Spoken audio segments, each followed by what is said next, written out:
Criminology is a true crime podcast that may contain discussion about violent or disturbing topics. Listener discretion is advised.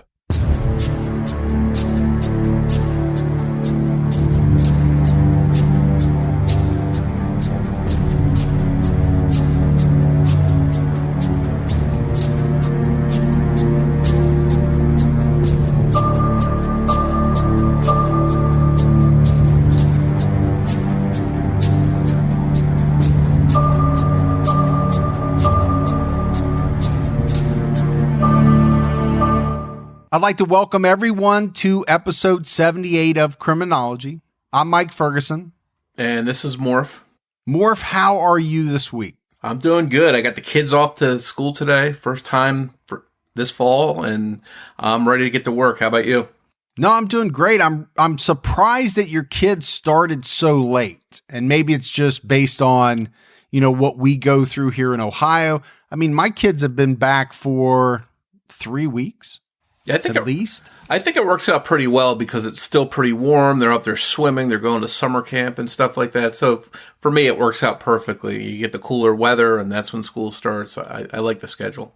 No, I like it too. I think school, and I think this was more true, back when we were in school. I think school should always start after Labor Day. But in a lot of places anymore, that is pushed up 2 or 3 weeks before. Yeah, I remember hearing something about people talking about going to school year round, which I couldn't imagine that. And we have some schools here that do that. And so they get these big, kind of chunk breaks, but they are essentially going to school year round. They don't get the big summer. Yeah, that's no fun in my opinion. All right, Morph, we had some new Patreon supporters, so let's give those shout outs. We had Dominique Lefebvre, Jessica Hocker, Rena Jackson jumped out at our highest level, Holly Freer, and Lori Brownfield. So a big thanks to all the new Patreon supporters. It makes a big difference. It goes a long way towards helping Morph and I put out this podcast. Thanks so much as always for that Patreon support. It means a lot and it really goes a long way. And if you'd like to help support Criminology on Patreon, you can do so by visiting patreon.com/criminology. So we have a very different kind of episode for everyone. In a lot of the cases that we cover, we sometimes talk to family members of murder victims who are trying to help solve their loved one's murder. But in this episode, we are going to talk to the victim of an attempted murder, someone that has been asking the question for almost a decade: who tried to murder me? In 2010, Terry Nero was shot in the face while talking with his mother in the kitchen of his home in Glen Allen, Virginia. This was a possible murder for hire plot. Now, he miraculously survived the shooting, but it left him disfigured, requiring numerous surgeries to repair the damage.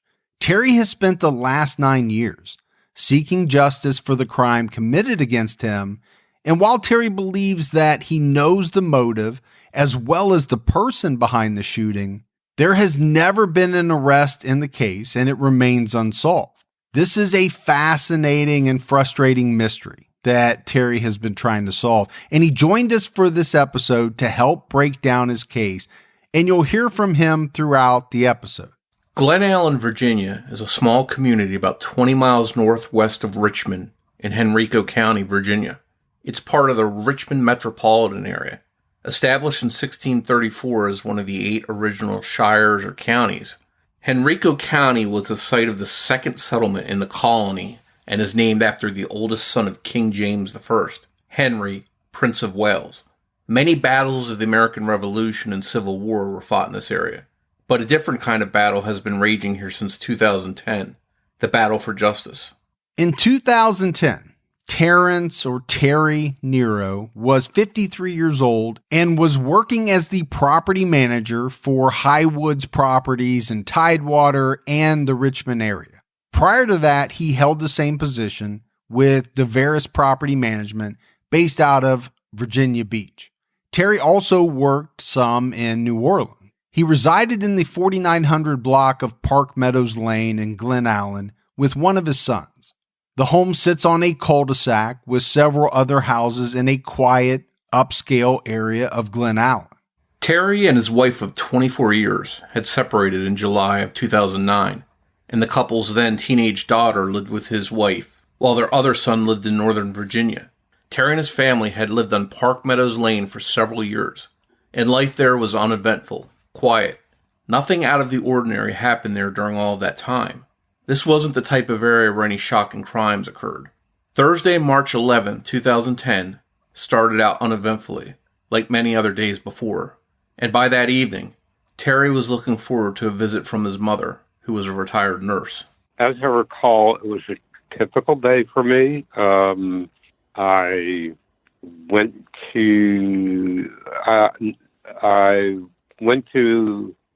a meeting that morning or midday. I was at work the entire day, which involved me being very mobile. In other words, within 1 square mile, my job requires me to engage and meet with people pretty regularly, and I completed that and came home for the day. On that very day, my mother was with me because I had asked her to come 2 weeks before because my younger son who was living with me, had just had his second or third knee surgery in like a matter of 6 months or less. And so because she's a nurse, I asked her to come assist because I was going off to work each day and he was bedridden. Started discussing with my son and my mother how things were going relevant to his surgery and care. And, we ate dinner and talked till late in the evening. It was unusual for me other than I took the trash out.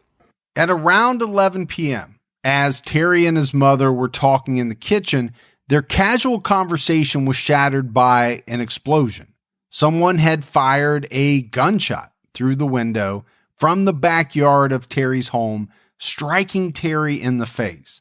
The bullet entered one side of Terry's face and exited out the other side, shattering his jaw. Terry was still alert, but he didn't immediately know what had just happened to him. Terry's mother, being a retired nurse, jumped into action. She turned his face and compressed the wound so that it would limit the amount of blood loss. She saved her son's life, but had the bullet been even just 1 millimeter higher, it would have killed him. I was shot, but I didn't know it at the time. Again, this was while I was talking to my mother 5 feet away from me in the middle of my kitchen with somebody shooting a high-powered rifle from about 40 feet out from the window in obviously a pitch-black backyard. We could not see out there. When I was shot, I didn't know what happened. Neither did my mother because it all happens instantly. I did not grow up with guns. Neither did she. So knowing what a gunshot sounded like was not something familiar to her. Of course, I didn't hear it because the bullet instantly, pierced my face, and I blacked out for about 30 seconds. When I came to, I just remember her screaming on the phone to 911 that she needed somebody there right now and repeatedly saying, "I don't know." His face blew up. "I don't know. I don't know. Just get somebody here." And within minutes, the police and EMT were there. And what I recall is them all trying to figure out what was going on by, assisting me, talking to each other.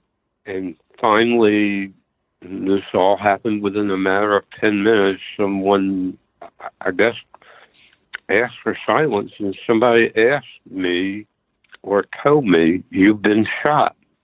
Or maybe they asked me, "Do you know what happened?" And I shook my head no, because I could not talk. And they said, "You've been shot." And then they asked me, "Do you know anybody that would have done this?" And I believe I shook my head yes, but I knew I couldn't communicate. And so I was sitting on the floor with probably a 16 or 18-inch diameter pool of blood next to me, and swished my finger in the blood and started writing on the clean part of the floor. And when I was finished, they read it to me. And I just simply looked at them and shook my head yes. The paramedics were trying to be patient because they knew the police, because I was, I guess you would call a viable source of information to proceed with. They wanted an answer. I gave it to them, and paramedics were kind of feverishly trying to get me out of there because obviously I was bleeding out, and they grabbed me and tried to flip me on my back on the board, and I was on all fours at the time because I somehow instinctively knew I was surviving that way. I mean, I could see the blood flowing, but I also knew I'm surviving. I can't tell you how I knew it, but I must have experienced some level of trauma at the time, because as soon as they tried to flip me over, I felt myself drowning on my own blood because of all the shredded tissue and the bleeding. And I grabbed the counter and wouldn't let them flip me over because I could tell I was choking. And they said, okay, and let me, maybe with some assistance, mount the board on all fours, because I had to have my head down from my abdomen so the blood would flow out and not back into my throat. And they took me out and took me to the emergency room in that position. And I remember just looking at the floor in the ambulance, which was one of those chrome diamond plate floors, and just watching the blood just swishing back and forth on the floor of the ambulance. And Morf, these kind of stories, these are the ones that really get to me. I think in large part because when you're standing in your kitchen, you're in your home, you're in your castle, right? That's the place where you are safe, or at least you feel safe. So to have that shattered, to have someone shoot a gun from your backyard through the window and hit you in the face, that's a scary thought. Because, let's face it, it's not like you were, on some seedy downtown street trying to buy crack or trolling for sex workers. This is not what this guy was doing. He was talking to his mother standing in his kitchen. Not that it would make it right if he was shot, on a downtown street. I guess the point I'm making is he was not putting himself in a situation where there was a great amount of risk. I guess that's what I'm getting at. And to hear that kind of detail about what it felt like, what he was experiencing, you can tell it's just embedded in his mind after all this time, that he can recount those painful details and memories of, something just simple as blood splashing back and forth on the ambulance floor, and having to look down at that as he's trying to breathe and not choke on his own blood is just horrible. And it really paints a picture. Yeah, no, I agree. It's interesting when you talk to people that have gone through something horrific, the details that they remember, and some that they don't. The detail of the floor of the ambulance is something that has stuck with Terry. But you mentioned the pain, Morf, and I don't think I can even process what it would be like. I think to get shot anywhere would hurt, but when you're talking about the face and how many bones are in your face, man, that is cringeworthy. And to somehow stay conscious and stay alert and try and communicate with these people that are at the scene by writing in your own blood is just, it's mind-boggling that he was able to stay awake and do that. Terry was rushed to the VCU Medical Center in Richmond. When he got there, doctors worked feverishly for hours to save his life and stabilize him. when they got me to the hospital, they rushed me right in to, I guess it's the trauma exam room, and I looked up because I was still on all fours, and there was, I don't know, 15 or 20 people, medical personnel, standing in front of me, I guess. And I just looked at them and I went, okay, this is the next level. And I want to communicate to them because somehow I knew I might die. And so I made a writing motion with my hand, and somebody said, do you want to write something? And I shook my head, yes. And somebody handed me a pen. And I wrote on the sheet in front of me, I have 3 kids, exclamation point. And they said, we understand. And moments later, I was out. I didn't find out till the next day. I was in surgery for, 10 or 12 hours for them to try to stabilize stuff. Obviously, they had to try to stop the bleeding, of course, but they had to figure out what tissue was going to make it or what was left in that cavity, because it was just a huge open cavity of flesh and tissue and bones, some of it not attached, and they had to pull out what wasn't going to make it and try to sew back a lot of tissue, internally, externally. My upper jaw was completely gone, half my tongue, about half of my lower jaw was gone, meaning no longer there. So it was a lot of shredded tissue that they had to try to clean and get rid of the dead stuff and pull out debris, bullet fragments, broken bones, leftover teeth, whatever. They had to try to assemble my face again and stop the bleeding. Terry underwent 1 round of reconstructive surgery that night, but at least half a dozen surgeries soon followed. After the initial surgery, Terry was in critical but stable condition. The road to Terry improving and healing would be a long and hard one for him. When I woke up from that surgery, I remember looking up, and there was my 4 brothers and sisters standing in front of me that had come from all corners of the world. And I thought, oh my God, what has happened? You know, I did not know.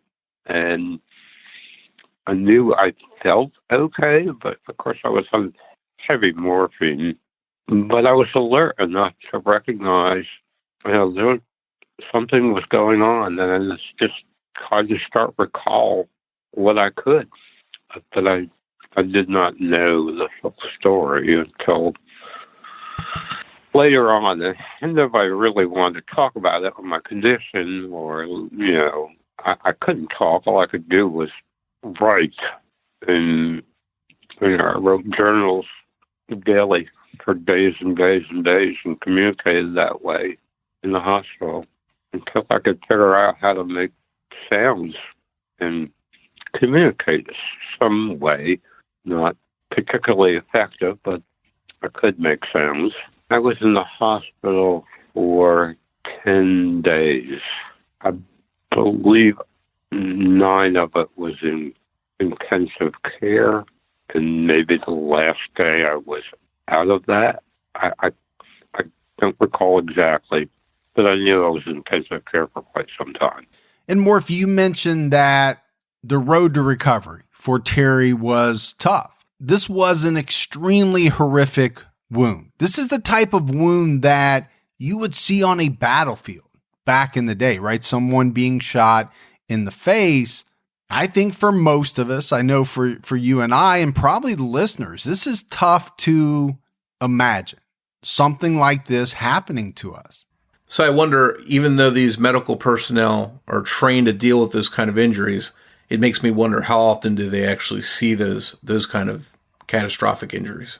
Well, I think we would probably be surprised. My assumption is that they see these types of things much more often than we believe that they do. I don't know how much phases an ER doctor, an ER nurse, they see a lot. As Terry struggled in the hospital to recover from his wounds, police had been hard at work, combing over the crime scene at Terry's house. The bullet hole was clearly visible in the kitchen bay window, and authorities determined that the weapon used was a high-powered rifle. They had a good idea where the shot was fired from, and after questioning neighbors, they found out that some of these neighbors said that they heard what sounded like a small explosion. Another neighbor said she was watching television when she heard a loud bang. But at the start of the investigation, police couldn't find any nearby residents that saw anyone or anything unusual. And I think the biggest problem they had, Morf, was that they didn't have an eyewitness description of the shooter. But I want to go back and talk about these neighbors, hearing explosions, hearing bangs. I'll be honest with you, man, I hear it all the time.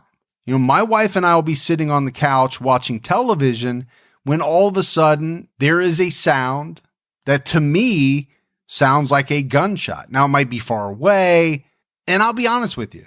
My first reaction is not to jump up and call the police. It's not, because I hear stuff all the time. I don't know what it is. Yeah, I think part of it depends on what area you live in. Obviously, if you live in a crowded city where there's lots of residences around, you wouldn't think you're going to hear these kind of shots or things that sound like shots coming from close by. Maybe if you're in an open area where people do a lot of shooting, hunting, stuff like that, maybe those noises are a little bit more common. But I think part of it also depends on, are you hearing it right outside your back door, or is it somewhere in the distance? Maybe you're not as concerned, but if it's right outside your back door in your neighbor's yard, that would get your attention, I would think. No, I agree with you there, but sometimes it's hard to tell how far away a sound is. Police were confident that the gunman had been hiding in Terry's backyard prior to the shooting and had spent some amount of time there. This was no random attack or accidental shooting. Someone targeted and deliberately shot Terry Nero. As police continued to canvass the neighborhood, they got a break. They found a witness who saw a man run from Terry's yard seconds after Terry was shot. The witness described the man as having a medium build and being around 20 to 30 years of age. He stood about 6 feet tall and had short hair. The witness believed that the man was moving so quickly and with such agility that they felt he was on the younger side. Another area resident came forward to say that a blue Ford Taurus was seen parked on the side of the road on Old School Road near Terry's home. It was facing the direction of Twin Hickory Lake Drive. By the time the police were searching this area, the Taurus was gone. It is believed that the killer fled from behind Terry's home towards Park Meadow Lane, crossed the street, then ran between two houses before making it to Old School Road, possibly using the Ford Taurus as a getaway car. But police couldn't prove that the shooter was the same person operating the Ford Taurus. The next day, police searched a nearby pond east of Terry's home, thinking that the killer may have disposed of the gun there, but nothing was found. Police couldn't determine a motive for the shooting. They were stumped. Everyone police talked to described Terry as being nice and friendly, and a good neighbor. In fact, those that knew Terry and his family in their neighborhood only had good things to say about them. These neighbors also had good things to say about Terry's ex-wife. Terry and his wife had separated, but neighbors said there were no major fights, and there was nothing that had spilled out publicly. In fact, Terry was on pretty good terms with his ex-wife. He was paying hundreds of dollars in child support each month.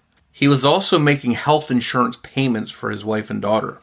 The Richmond Times-Dispatch reported that 2.5 years before Terry Nero was shot, authorities had searched his home for drugs.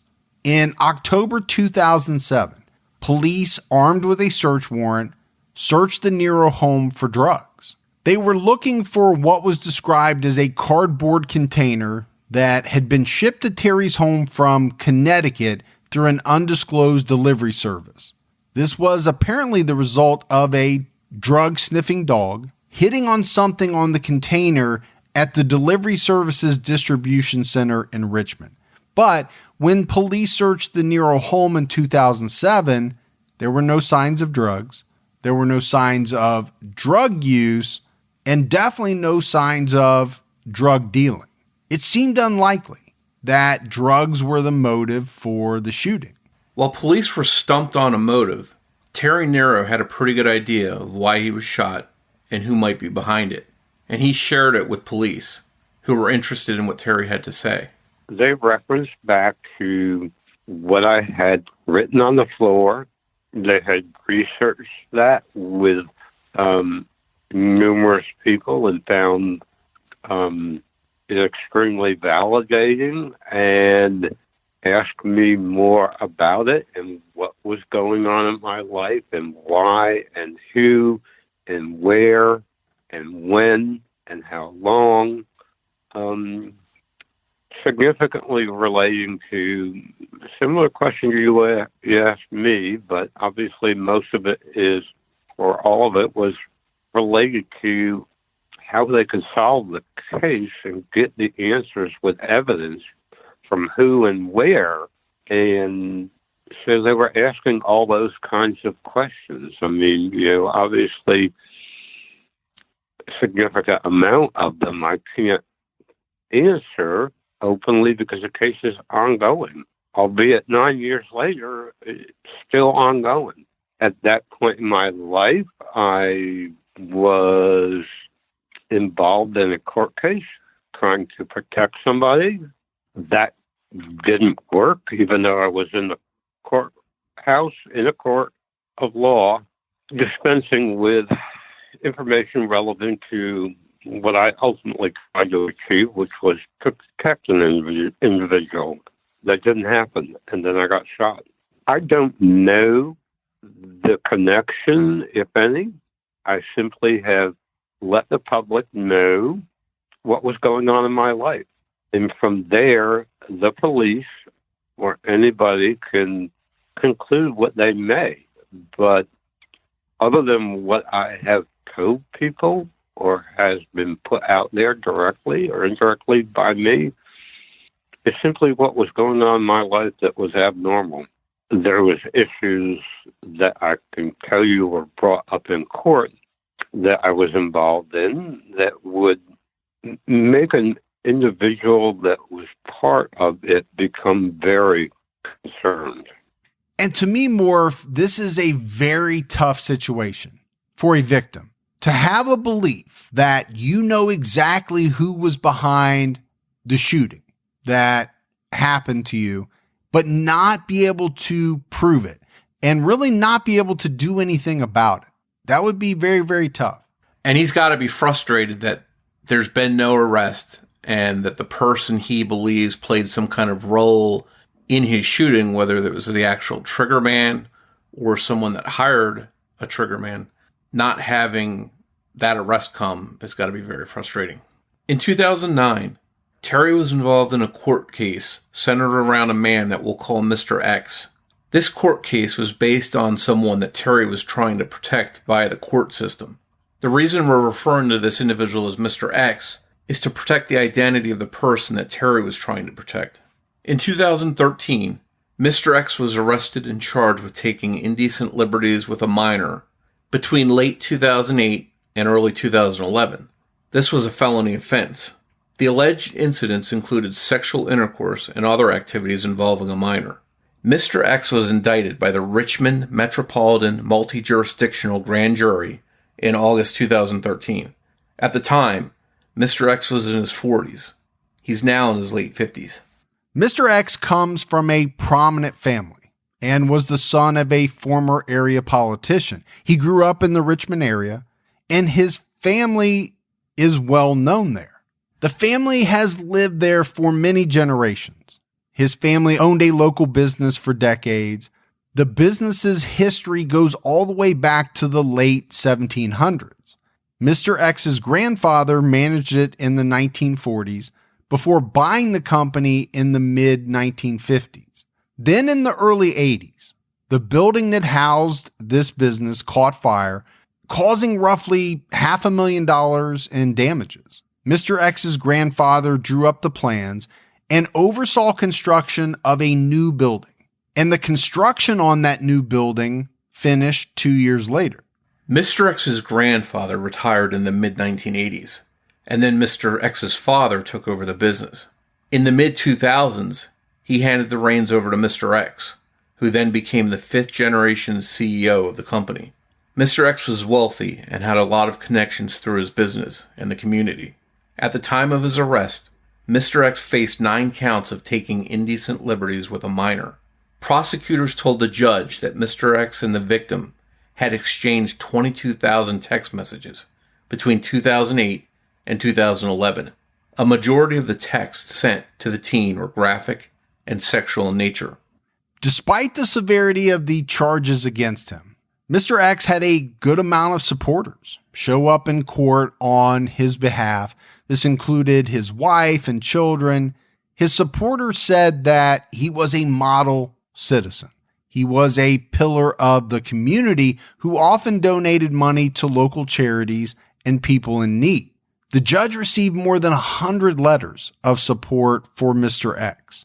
Witnesses for both the prosecution and the defense testified that the underage victim had some personal problems and longed to be part of Mr. X's family. Initially, it was said that this victim looked up to Mr. X as a father figure. And according to his wife, the family welcomed the victim with open arms. Witnesses for the defense described this underage victim as someone who sought out drama and craved the family's attention. But Deputy Commonwealth Attorney Nancy Oglesby called Mr. X a wolf in sheep's clothing, saying that the victim was not stable and that Mr. X used that to gain the victim's trust. In 2014, Mr. X entered an Alford plea, a guilty plea where the defendant admits there is enough evidence to get a conviction beyond a reasonable doubt, but does not admit to the crime and declares his innocence. Mr. X claimed in court that a conviction on the 8 other charges would have been too devastating for his wife and children. He would have faced up to 45 years in prison had he gone to trial and been convicted. In 2015, Mr. X stood up in court, apologized to his family, and pleaded for mercy. Mr. X's lawyer emphasized to the judge that the results of a psychosexual evaluation of his defendant determined that he was not a danger or a threat to other people and did not have any suppressed impulses to abuse children. Okay, so he doesn't have any suppressed impulses. Well, they're not suppressed because we already know that he has them. I don't get that at all, Morf. And this man is standing up in court. It seems like they had a pretty good amount of evidence to show that he committed criminal acts against a minor. So again, to my thinking, the impulses are not suppressed. They're right out there in the open. Mr. X was sentenced to 5 years in prison with 3 of those years suspended. He was also able to do work release during his sentence. After he got out of prison, Mr. X had to register as a sex offender in the state of Virginia and was not allowed to have any contact with children other than his own. The underage victim did not testify in court, but a victim statement was read. However, the contents of that statement have not been disclosed. Mr. X's victim is now in their mid-20s. And we mentioned it, Morf, right? This victim is the person that Terry Nero was trying to protect back in 2009. Terry had some damaging evidence against Mr. X that pointed to his involvement with the minor. When Terry presented this information to the court, police didn't investigate the evidence. And then just less than a year later, he was shot. Terry believes that this was a murder for hire plot to keep him from testifying at trial. After Terry was shot, police did investigate the information that he provided to the court in 2009, but police have been pretty tight-lipped about what, if any, connection there may have been between Mr. X and Terry's shooting. As a result of being shot in the face, Terry is disfigured for life. Since the shooting, he's undergone over 40 reconstructive surgeries and procedures, and will endure a few more before it's all said and done. Luckily, Terry survived the attempt on his life, but for the rest of his days, he'll be forever scarred. Every time that he looks into the mirror, he'll be reminded that someone brutally and savagely tried to assassinate him, almost succeeding. Terry has made it his life's mission to get those responsible for nearly killing him. It's Terry's belief that the attempt on his life was part of a well-thought-out plan, and that whoever shot him had experience using a rifle. Maybe that shooter was a hunter or had military experience. And Morf, I think that's one thing we didn't talk about back when we were covering the shooting. Horrible, right? To be shot in the face by any type of gun, by any type of bullet. But when you get to talking about a rifle, that makes it even more horrific. I mean, this is a much bigger bullet. It's traveling much faster out of a rifle barrel. It's going to do a lot more damage than, even a pistol round would. Now, it depends on the distance. But when you think about a hunting rifle, it is designed to take down sometimes very large animals. And to Terry's point, a rifle might take a little bit more skill than, say, a shotgun, because a shotgun, you're just aiming or pointing at something and pulling the trigger, and you're getting a whole bunch of pellets that come out, and you've got several chances to hit a target. Whereas a rifle, you've got one bullet coming out. So that might take a little bit more precision. Yeah, it does. It does take a little bit more precision. But I will say, because this case is not that old, scopes today, even 10 years ago, we're not talking about a 1950s, 1-2-time magnification scope. Scopes today are extremely elaborate. You do not have to be an expert marksman, I'll put it that way, to use some of the scopes, as long as they're zeroed in on someone that is standing in their kitchen, essentially, standing still. This is not a deer that is running across the open field. This is a person that's standing in their kitchen talking to their mother. Early in 2019, friends and family of Terry Nero, along with Hughes Outdoor Media, raised money to set up billboards around the Richmond area. The billboards contained a message: Henrico murder for hire, ? No arrests, how come? ?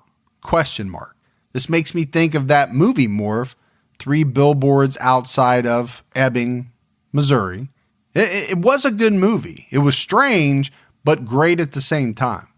The goal for these billboards is to keep them up as long as possible, with the hope that someone will finally come forward with information.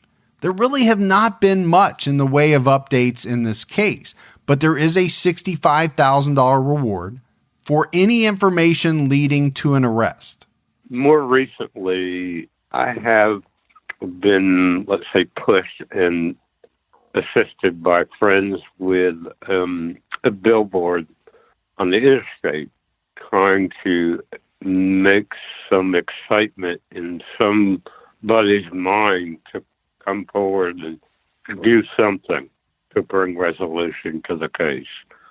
If you read it, it was rather concerning to people, because it was a 14-foot high by 48-foot long digital billboard in downtown Richmond, Virginia, on the interstate. And top line said "murder for hire?" ? I believe that's the way it read. And it recited a website that gave information about the case and asking for help. And that excited a lot of people with concern, obviously. But I've also decided I would give up some of my retirement 401k to help bring resolution to this, because I can't live on just saying that forget it and find out tomorrow somebody else died because I didn't do anything. The road to recovery has been a long and challenging one for Terry. And almost a decade later, he's still trying to get back as close as possible physically to where he was before he was shot.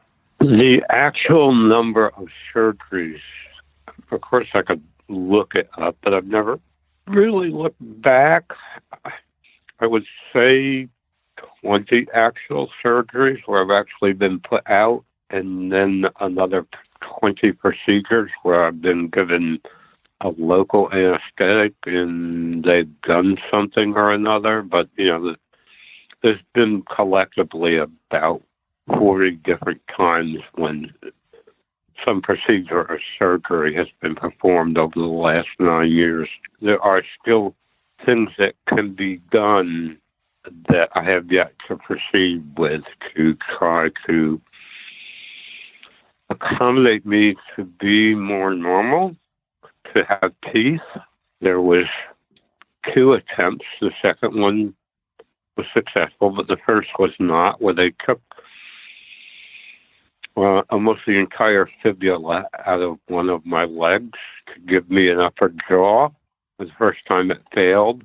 And the second time, of course, I only had one left in the other leg. They took it out of the other leg, and it survived and gave me an upper jaw. Those were probably, just in my memory, the most serious things, although they weren't the most serious operations, but most impactful because, of course, you're taking a bone out of my leg, and then you lost it, and then they asked me, what do you want to do? And I said, I want you to try again. I want a jaw. Obviously, it's not a normal jaw, but it is a configuration that allows me to have bone on the upper part of my mouth that I have had posts installed, just like you might for implants for teeth. But I have not been able to get to the point where I can have those teeth. I probably only have 7 teeth, I think, right now, and they're just on either side of the bottom of my mouth. I do not have any upper teeth, so there's no way to actually constructively chew food. So you heard Terry talk about what it's been like, on his road to recovery. I think for me, Morf, I have to believe that it takes a tremendous amount of fortitude to go through this journey. I think at the end of the day, you just want to feel like your old self as much as possible. I don't know if Terry will ever be exactly as he was before his injuries, but he's trying to get there, or at least as close as he possibly can. But that's a long journey and a lot of suffering. And again, I'll say, I think it takes a lot of mental fortitude to be able to go through that, knowing that, okay, once I get this done, 6 months or a year down the road, I know I'm going to have to go through this other procedure and another procedure and one after that. I think it really goes a long way to show how focused he is on rebuilding his life the best he can physically and getting back as close as he can to his old self. And I think you add on top of that, that's not all he is doing, right? He's not solely focused on his recovery, because at the same time, he is trying to solve his own case. Who shot him? Why did they shoot him? In our discussion with Terry, he talked about the fact that, despite how much he wanted justice for the attempt on his life, he's trying not to let that desire for justice completely take over. Obviously, I think any victim would want answers and resolution, but I still don't have it. So me being who I am, I have looked or suggested things continuously along the way. I have learned to adjust, or I guess the better word is adapt, mentally, physically, psychologically, to this being a part of my life, I certainly have not forgotten, nor will I ever, but I can't let it interfere with me having a real life again, no matter how altered my entire life is. I still have a life. I'm very lucky to be alive.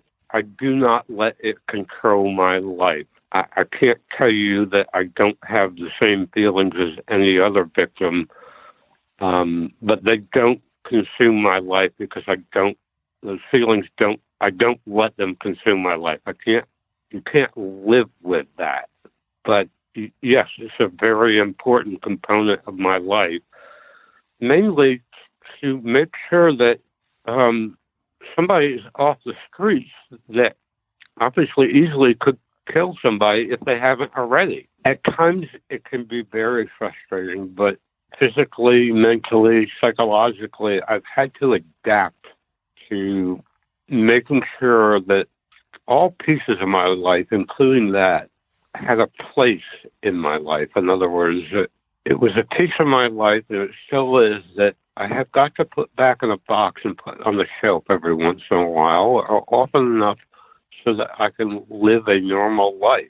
But it does come up from time to time, and I have to deal with it, whether it's with a conversation with the police, although obviously not often enough to come to some resolution. Importantly enough that I realize that those are the times I need to have some integrity, but also when the conversations are done, I need to put that aside and lead a normal life as much as I can and go back to it when I have to or when I want to, because of living through this, not just for myself. I can understand how something like this happening to somebody could consume their life to the point where it can destroy them.